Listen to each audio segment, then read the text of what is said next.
Like the Paxman interview I saw was a very similar one. It's a political one. Yeah. But it was and he didn't play up the goofy as much, but it was, again, somebody trying to get him and talk him in circles, and then you talk them in circles.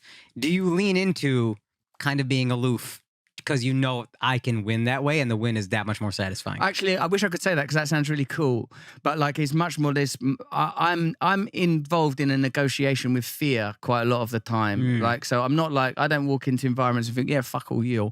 Like, I'm a bit like, oh shit, you know what I mean? So I'm dealing with the reality of that. I'm dealing with the reality of fear, like not in hopefully a high pitched anxious way, but I'm observing the fear, which I've come through training and time to regard as your body is energizing now in case you have to be fast, you know, dealing with what adrenaline is rather than pathologizing adrenaline into a neurotic state.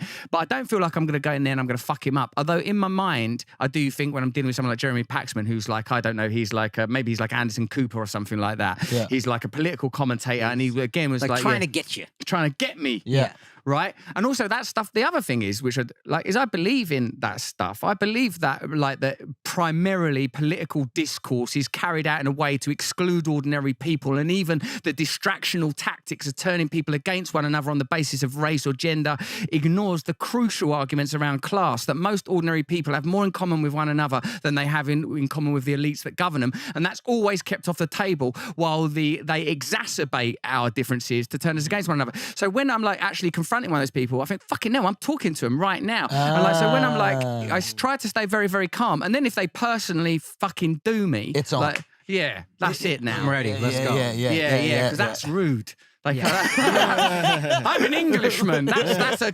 gauntlet around the chops, isn't it? Yeah. Yeah. That's so. What it is I don't go in there sort of overly confident, but I do go in there with a sort of a set of beliefs that I sort of hold on to. So something like that morning joke. I wasn't in a very good mood actually. That the morning joke. Yeah. That one where it's that lady with the blonde hair, Micah. You know, like when I went on that, I didn't feel that good, and now I weren't particularly happy with the trousers I was wearing, to be honest, Andrew.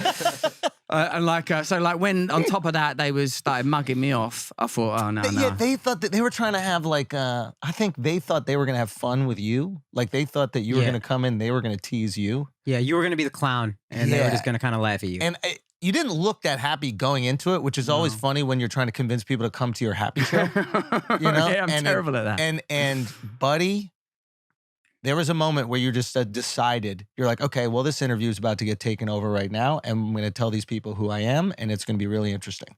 And they fucking folded. Yeah.